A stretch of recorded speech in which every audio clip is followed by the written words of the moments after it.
kabarnya?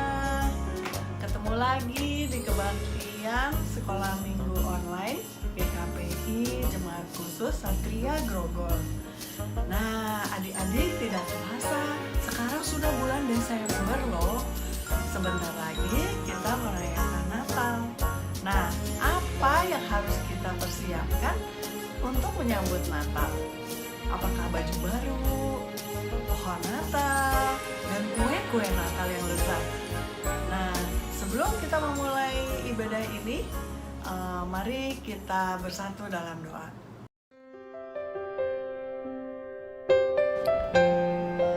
Selamat pagi Bapa, selamat pagi Tuhan Yesus, selamat pagi Roh Kudus. Saat ini kami datang untuk mengucap syukur dan terima kasih atas hari ini. Tuhan Yesus, kami akan memulai ibadah online sekolah minggu kami. Kiranya Engkau mau memberkati ibadah ini dari awal, pertengahan hingga akhir. Sebentar kami akan memuji nama-Mu dan mendengarkan firman-Mu. Suruh Roh Kudus-Mu hadir dalam hati kami masing-masing untuk membuat hati kami bersuka cita. Dalam nama Yesus kami sudah berdoa dan mengucap syukur. Amin. Tema kita hari ini adalah mempersiapkan jalan baginya. Dari Markus 1 ayat 1 sampai 8. Hari ini kita akan belajar tentang Yohanes Pembaptis, bagaimana ia mempersiapkan jalan bagi Yesus yang akan datang ke dunia ini. Mari kita baca Alkitab kita, Markus 1 ayat 1 sampai 8, dan kemudian kita akan simak videonya.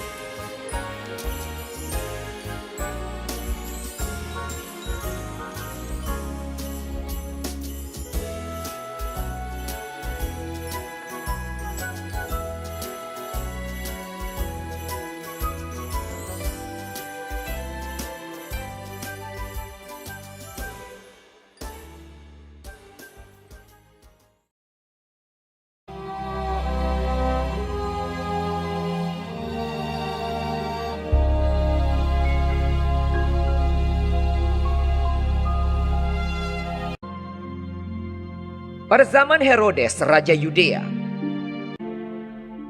adalah seorang imam yang bernama Zakaria. Istrinya namanya Elisabet. Dan ia pun melahirkan seorang anak laki-laki.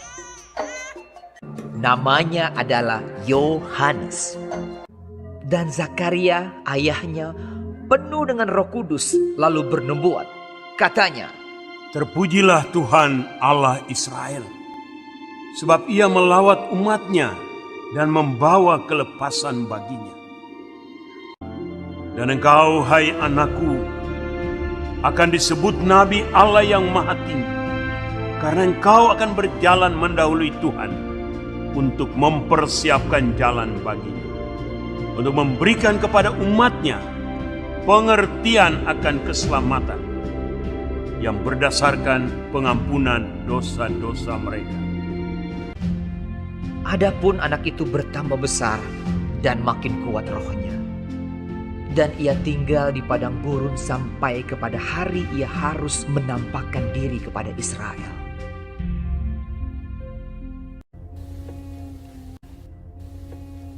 Yohanes memakai jubah bulu unta dan ikat pinggang kulit, dan makanannya belalang dan madu hutan.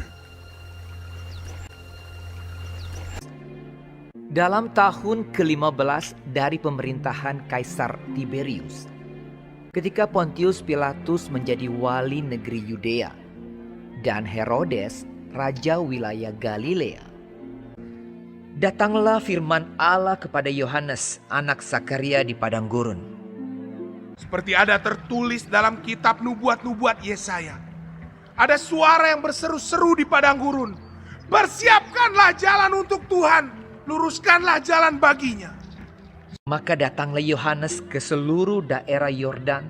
Lalu ia berkata kepada orang banyak yang datang kepadanya untuk dibaptis, dan menyerukan, Bertobatlah dan berilah dirimu dibaptis, dan Allah akan mengampuni dosamu. Dan semua orang akan melihat keselamatan yang dari Tuhan. Setiap lembah akan ditimbun, dan setiap gunung dan bukit akan menjadi rata. Yang berliku-liku akan diluruskan, yang berlekuk-lekuk akan diratakan. Jadi hasilkanlah buah-buah yang sesuai dengan pertobatan. Orang banyak bertanya kepadanya. Jika demikian, apakah yang harus kami perbuat? Jawabnya, Barang siapa mempunyai 2 helai baju, dan barang siapa mempunyai makanan, hendaklah ia membaginya dengan yang tidak punya. ada datang juga pemungut-pemungut cukai untuk dibaptis dan mereka bertanya kepadanya. Guru, apakah yang harus kami perbuat? Jawabnya, Jangan menagih lebih banyak daripada yang telah ditentukan bagimu. dan prajurit-prajurit bertanya juga kepadanya. Dan kami, apakah yang harus kami perbuat? Jawab Yohanes kepada mereka, Jangan merampas, dan jangan memeras, dan cukupkanlah dirimu dengan gajimu. Aku membaptis kamu dengan air, tetapi ia yang lebih berkuasa daripadaku akan datang, dan membuka tali kasutnya pun aku tidak layak. Ia akan membaptis kamu dengan Roh Kudus dan dengan api. Dengan banyak nasihat lain, Yohanes memberitakan Injil kepada orang banyak.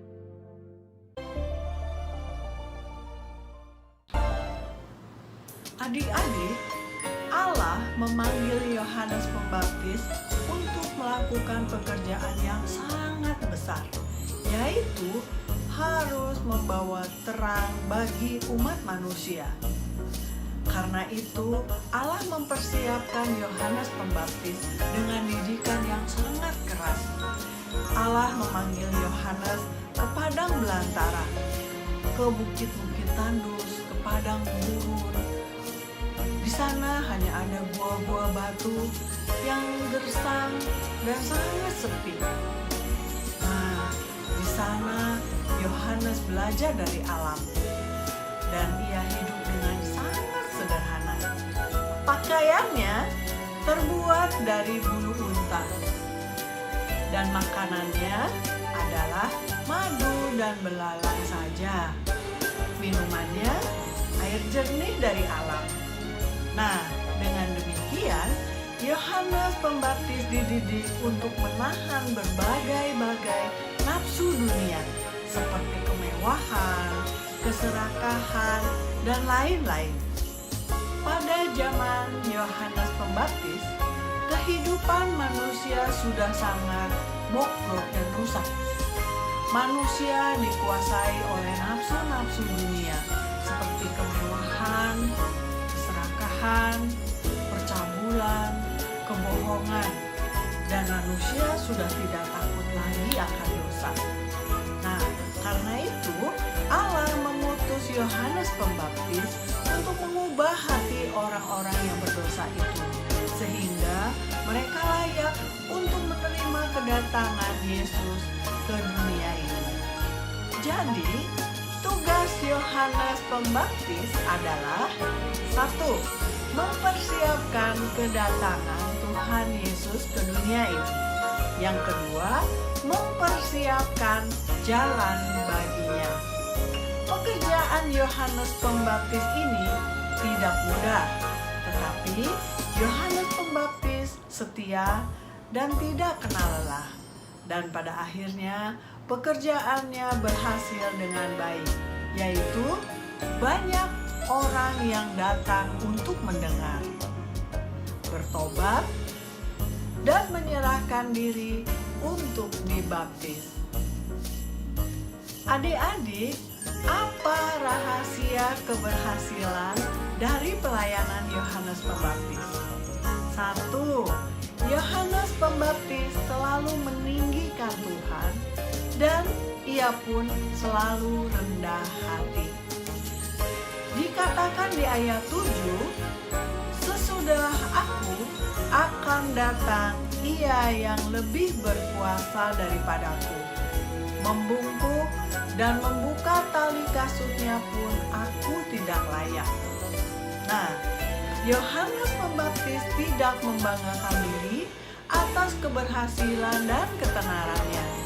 ia mengembalikan kemegahan itu untuk Yesus Kristus.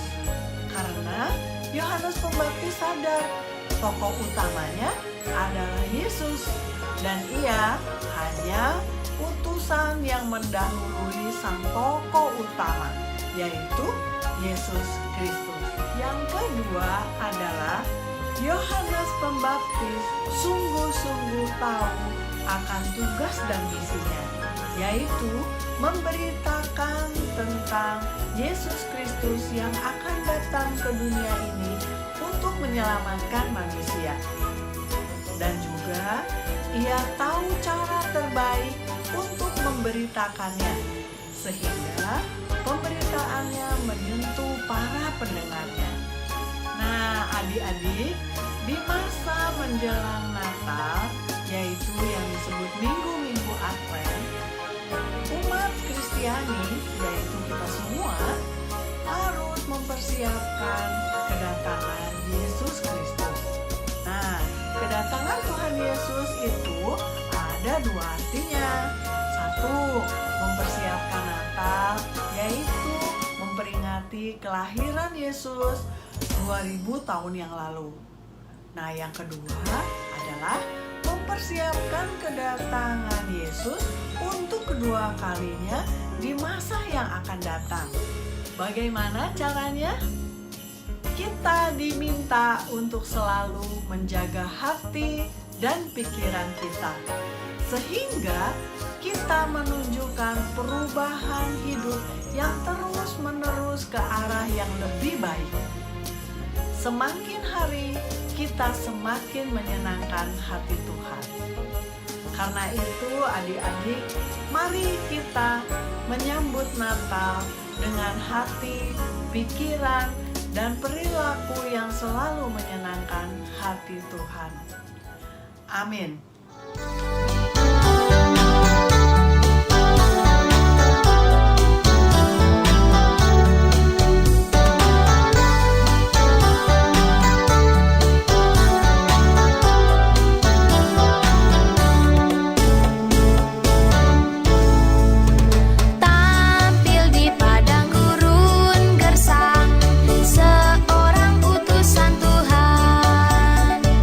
Hidup miskin dan bersama.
Ayat hafalan Matius 3 ayat 2. Bertobatlah, sebab kerajaan sorga sudah dekat. Amin.